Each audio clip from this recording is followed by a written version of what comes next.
ایک متشدد T L P کے مقابلے پہ ایک پرامن ٹی ایل پی بنائی جائے, ایسی تنظیم جو امن امان کا راستہ اختیار کرے, مکالمے کا راستہ اختیار کرے. اگر ٹی ایل پی والے کہیں جلسہ کر رہے ہیں تو وہ تنظیم بھی کہ جلسہ کرے اور مکالمہ کرے, اور مطلب آرٹیکل لکھے جائیں, اور تاکہ لوگوں کو یہ پتہ چل سکے کہ جو دوسری ہے وہ غلط ہے, ہم ٹھیک ہیں. جو توہین رسالت کے خلاف جذبات کے اظہار کا ایک ذریعہ یہ بھی ہے کہ آپ دلیل سے اور عقل سے بات کریں. تو اس پہ میرا جو ایک نقطہ تھا وہ یہ تھا کہ اگر آپ مذہبی تشدد کے مقابلے کے لیے مذہبی امن کا ایک حل لائیں گے تو وہ کوئی اتنا پائیدار یا ایک لانگ رن, وہ تھوڑے عرصے کے لیے تو شاید اس کا کوئی توڑ نکل آئے, لوگوں کو اپنی طرف اٹریکٹ کر لے, لیکن چونکہ مذہب کی نوعیت ایسی ہے, مذہب کے اندر جو کنسنٹریشن آف پاور اور کنسنٹریشن آف اتھارٹی کی جو انٹرنسک پرنسپلز ہیں وہ ایونچولی کسی بھی مذہبی تنظیم کو مجبور کر دیتے ہیں کہ اس کے اندر ایک وہ بجائے ڈیزولوشن آف پاور کی طرف جانے کی وہ کنسنٹریشن آف پاور کی طرف جاتی ہے, اور ایونچولی اس کنسنٹریشن آف پاور کی جو ایگزامپلز ہیں وہ پھر ہمیں ایونچولی پھر قرون اولا سے قرون وسطیٰ سے لانی پڑتی ہے, اور ایونچولی وہ دوبارہ ایک متشدد رنگ اختیار کر لیتی ہے. یہ جو میرے ذہن میں بات آئی تھی یہ تو ہوگی اب غلط ثابت, اس لیے آپ آپ کی بات غلط نہیں ہے. وہ ہوتا یہ ہے, آپ ایک آئیڈیا جو ہوتا ہے یا ایک سوسائٹی میں آپ نے جو ایک چیز فلوٹ کی ہے, آپ بعض دفعہ سے ریپلیس کرنے کے لیے اس سے یعنی دوسرا آئیڈیا جو ہے نا, بڑا آئیڈیا ہے چھوٹا آئیڈیا فلوٹ کر دیتے ہیں. پنجابی میں کہتے ہیں ایک سپ مکان واسطے اس تو بڑا سپ چھڑ دو, ٹھیک ہے ایسے ہی. تو یہ میں آپ کو بتاؤں ٹی ایل پی بھی کسی نہ کسی حوالے سے ایک نعم البدل کے طور پہ پیش کیا گیا یہ مکتبہ فکر, ٹھیک ہے. اس سے پہلے T L P Tehreek Labbaik Pakistan, اس سے پہلے جو تحریک طالبان پاکستان تھی اور باقی جو متشدد تحریکیں تھیں, ان کا زور توڑنے کے لیے نسبتاً ان لوگوں کو بھی یہ چلو یار کوئی وہ بھجن گانے والے کیا اپنا قوالیاں پڑھنے والے اور یہ کوئی یا اللہ یا رسول والے لوگ ہیں, چلو یہ کوئی پرتشدد نہیں ہے, متشدد نہیں ہے اس طرح کے لوگ, لیکن انہوں نے تو پھر کہا کہ نہیں ہم تو کسی سے کم نہیں ہے. تو وہ پنجابی میں کہتے ہیں جڑا کپو وہی لال ہے, تو وہ انہوں نے کہا ہم تو کسی سے کم نہیں ہے نا. تو بیسیکلی یہ بھی ریپلیسمنٹ کے طور پہ آئے تھے, لیکن انہوں نے تو کمال ہی کر دیا. اچھا ظفر بھائی, آپ سے میں پوچھنا چاہتا ہوں کہ اس کا پھر آپ کے مطابق کیا حل ہے؟ مطلب یہ جو تشدد ہے پاکستان میں, مذہبی تشدد جس کو ہم کہتے ہیں اقلیتوں کے حوالے سے, اور یہ جو دو شقیں ہیں 295C اور 298C, اس کا آپ کوئی پرماننٹ حل تجویز کریں؟ جو 295 یہ تو بہت اسپیسیفک ہو جائے گی. یہ جو اس وقت ان کیونکہ یہ مینشن کی گئی ہیں اس یورپین پارلیمنٹ. جی بالکل بالکل. پہلے تو یہ سوچنا چاہیے کہ یہ جو 295 پینل کوڈ کی جو شکیں ہیں ان کی یہ شکل کیسے آئی. میں تھوڑا سا اگر میں درست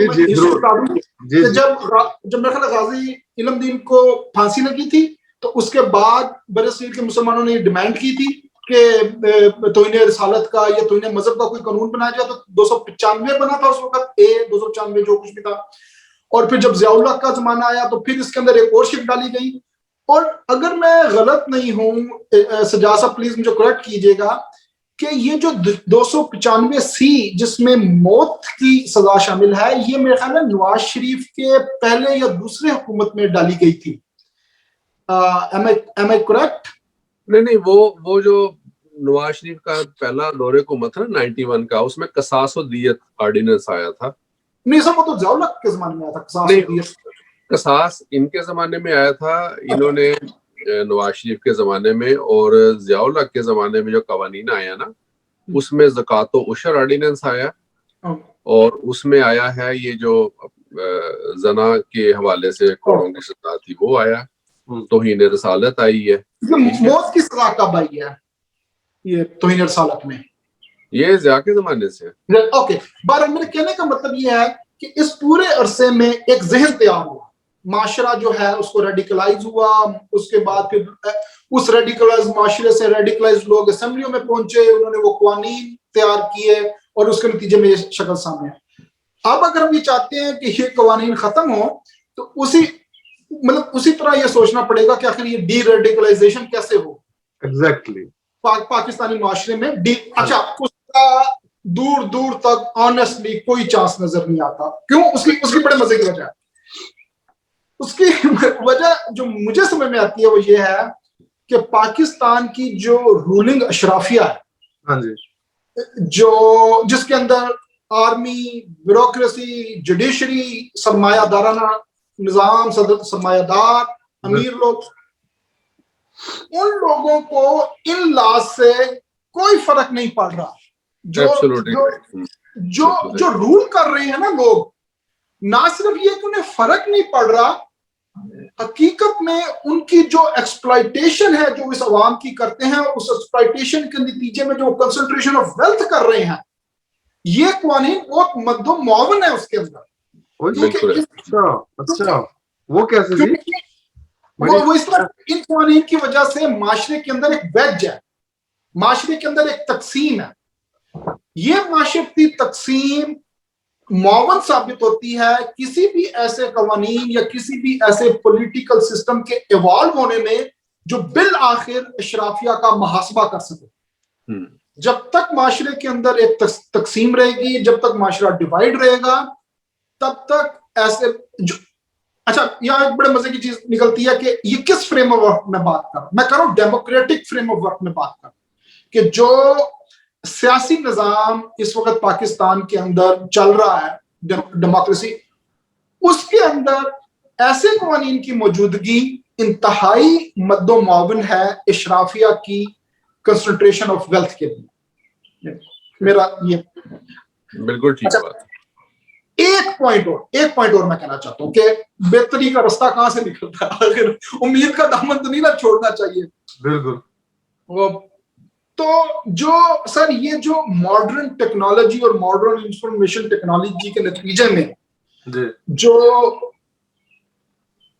وہ مڈل کلاس اور لوور مڈل کلاس طبقہ جو ایک سیل فون پکڑ کے یا کمپیوٹر پہ بیٹھ کے یہ خود جان سکتا ہے کہ باقی دنیا کے اندر سیکولرزم، پروگریسوزم کی کیا شکلیں اور کیا ثمرات ہیں، وہ اس کے اندر ایک تضاد پیدا کرتا ہے موجودہ پاکستانی قوانین کے خلاف. کہ یہ تو وہ قوانین جن کو رد کر کے ویسٹ میں اور یورپ نے ترقی کی، وہ ہمارے ہاں کیوں رائج ہیں. یہ مطلب جدید سائنسی ترقی کے نتیجے میں پاکستانی معاشرے کے اندر جو ایک تضاد پیدا ہو رہا ہے، دیٹس اے گڈ تھنگ. اسی سے امید رکھنی چاہیے کہ یہ کوئی آگے چل کے پروڈکٹیو شکل اختیار کرے. یعنی کہ سیکولرزم جو ہے وہ آپ کے خیال میں حل ہے اس چیز کا پرماننٹ؟ بالکل. اور اس کی میں مثال دوں گا کہ جو مطلب یورپ کی ساری ہسٹری اٹھا کے دیکھیں نا، کہ مطلب یورپ مطلب جو لوگ ذرا سا بھی یہ چرچ اور کلیسا کی جو حکومت قائم تھی یورپ کے اوپر، اس سے ذرا سا بھی کوئی علم ہو تو وہ امیزنگ ریزمبلنس ہے، امیزنگ وہ ایک ریزمبلنس نظر آتی ہے اس وقت جو پاکستان سے مولوی کہہ رہے ہیں. جو پہلے کلیسا کی تھی حالت یورپ کلیسا کی، وہ اب اس کی ہے. اچھا جان بھائی، یہ ہو سکے گا؟ کیا خیال ہے آپ کا؟ میرا خیال ہے کہ مسلمان ابھی تک جو ہے نا رینیسانس اور ریفرمیشنز کے پروسیس میں انوالو بھی نہیں ہوئے. ٹھیک ہے. انڈیا میں ہم تو چونکہ انڈیا سے ہمارا تعلق ہے نا، پاکستان انڈو پاکستان سے ہمارا تعلق ہے. جس زمانے میں سر سید لوگوں کو انگریزی کی کر رہے تھے تبلیغ کے پڑھو، ٹھیک ہے، اس زمانے میں انڈیا کے جو لوگ تھے مسلمانوں سے ہٹ کے دوسرے جو لوگ تھے وہ بہت آگے جا چکے تھے. ٹھیک ہے. ہمارے پاس ایک کالج تک نہیں تھا، اور مدن موہن مالویہ جیسے لوگ اور اس طرح کے بے شمار دوسرے بڑے لیڈر ان لوگوں نے تب تک اپنی کمیونٹی کے لیے ایجوکیشن میں بہت زیادہ کام کر لیا تھا اور یہ لوگ بہت زیادہ انوالو تھے. ہمارے مولوی ابھی تک اس فتوے میں الجھے ہوئے تھے کہ ریل پہ بیٹھنا جائز ہے کہ نہیں جائز, یہ کھمبا جو ہے یہ اسلامی ہے کہ غیر اسلامی ہے. ٹھیک ہے, تو یہ جو رینیسانس کا موضوع ہے نا مسلمانوں کے لیے, یہ ان کو اس میں اپنی خودکشی نظر آتی ہے کہ بھئی ایجوکیشن اور سیکولر. ابھی تک تو دیکھو سیکولر نام جو ہے, ورڈ سیکولر جو ہے, اسی کوئی گالی سمجھا جاتا ہے پاکستان جیسے معاشرے میں. ٹھیک ہے, اب وہ سوشل میڈیا کی ہم بات کرتے ہیں تو مشال خان جیسے لوگ پروگریسو لڑکے تھے اور سوشلسٹ مائنڈ لوگ تھے, تو ان کے ساتھ کیا سلوک ہوا ہے وہاں پہ؟ اس کا ذکر ہے اس قرارداد میں, مشال خان کا ذکر ہے. اچھا, میں نے پڑھی نہیں ہے, اگر اس کا ذکر ہے تو بڑی اچھی بات ہے. تو یہ یعنی مائنڈ سیٹ ہی ہے نا. دیکھیں پاکستان میں جو صورتحال بن چکی ہے وہ یہ ہے کہ بہت بڑا طبقہ بہت زیادہ مذہبی اور وائلنٹ مذہبی ہے. ٹھیک ہے, تو وہ کہتے ہیں نا خشت اول گر نہت میں مار کج تا سریا می روت دیوار کج. ٹھیک ہے, کہ اگر آپ پہلی دیوار, پہلی جو اینٹ اگر معمار جو ہے وہ ٹیڑھی رکھ دے گا نا, ٹھیک ہے, تو سریا اس کی آسمان تک بھی اس کی چنائی کر دے تو ٹیڑھی رہے گی. ہم لوگوں کی جو بنیادیں بن چکی ہیں معاشرے کی, ان میں بہت سکم ہے. ہم لوگوں نے جو سبز باغ دکھائے ہیں, دیکھیں ہمارے لیڈر آج بھی بہت ساری سیاسی اور مذہبی پارٹیاں پبلک کو یہ گولی دیتی ہیں میٹھی کہ بھی آپ لوگوں کی ناکامی اور ان سب حالات کا ریزن اور وجہ صرف اور صرف یہ ہے کہ آپ اسلامی نظریات سے دور ہیں. ٹھیک ہے, صحیح. اور جب ان سے پوچھا جاتا ہے کہ اسلامی نظریات کیا ہیں تو وہ اپنی ڈیفینیشن بیان کرتے ہیں کہ یہ اسلامک آئیڈیالوجی ہے. یہ جو سیاسی لوگوں نے تھوڑے بہت کی ہے نا اسلامائزیشن پاکستان میں, جس میں ضیاء بھی شامل تھا, نواز شریف نے یہ جو قصاص الدیت آرڈیننس اور دس اینڈ دیٹ, یہ بیسیکلی ان کے پبلک کے ساتھ کیے گئے وعدے تھے جن کی وجہ سے انہوں نے یہ قانون سازیاں کی ہیں. ٹھیک ہے, اور ان قوانین میں بڑا سکم ہے. میں سمجھتا ہوں کہ پاکستان جیسے ملک میں اگر لوگ سمجھتے ہیں کہ تو انہیں رسالت نہیں ہونی چاہیے تو نہیں ہونی چاہیے. یعنی کسی کو بھی رائٹ نہیں ہے کسی کے نبی کو رسول کو غلط کہے. پرابلم صرف یہ ہے, جو میں نے یہ مسودہ نہیں پڑھا لیکن جو میرا اپنا خیال ہے کہ یورپی یونین کا بھی یہی مقصد ہے یا یہی ان کا پوائنٹ آف ویو ہے کہ آپ اس سارے پروسیس کو, اس میں ٹرانسپیرنسی ہونی چاہیے. ٹھیک ہے, ایگزیکٹلی. اگر باقی کو بندہ کلپریٹ ہے تو ٹھیک ہے, آپ اس کی پوری اس کی پروسیکیوشن ٹھیک ہو, پورا پروسیس ٹھیک ہو, اس کا سارا کوئی جج پریشر میں نہ آئے, وکیل پریشر میں نہ آئے, پولیس پریشر میں نہ آئے, موب جسٹس کو موقع نہ ملے کہ وہ کوئی وائلنٹ کرے کسی قسم کی چیز. یہ سب چیزیں پاکستان میں تو ممکن نہیں ہے. اور وہاں پہ جب جس کا دل چاہتا ہے کسی غریب آدمی کے اوپر بلاسفیمی کا الزام لگا کے اس کو میرا جان سے مار دیتے ہیں. تو یہ لمحہ فکری ہے. ٹھیک ہے. اچھا دوستو, میرے پاس ٹائم جو ہے وہ بھی ختم ہو رہا ہے, تو اس کا جو ہم نے بنیادی طور پر جو ڈسکس کیا ہے وہ ہے قرارداد جو پیش ہوئی یورپی پارلیمنٹ میں, اور اس کے افیکٹس, اور بیسیکلی انہوں نے کیا چیز سامنے لے کے آنے کی کوشش کی ہے. لیکن ابھی اس کا جو بہت ساری چیزیں جو میرے ذہن میں تھی وہ باقی ہیں کہ اس کا حل کیا ہے, کیونکہ پاکستان نے تو اس کا انکار کر دیا ہوا ہے اس کو ماننے سے. اور اس کے علاوہ وہ وزیر خارجہ تھے, انہوں نے جا کر یہ کہا ہے کہ جی بالکل پاکستان میں تو سب اچھے کی خبریں ہیں, کوئی ایسی بات نہیں ہے. تو اس کے اوپر بات کرتے ہیں لیکن اگلے حصے میں. تو اگلے حصے تک کے لیے ناظرین اجازت دیجیے. اللہ حافظ, انشاءاللہ ملتے ہیں آپ کے. جی آپ دونوں کا بہت بہت شکریہ, تھینک یو ویری مچ. السلام علیکم.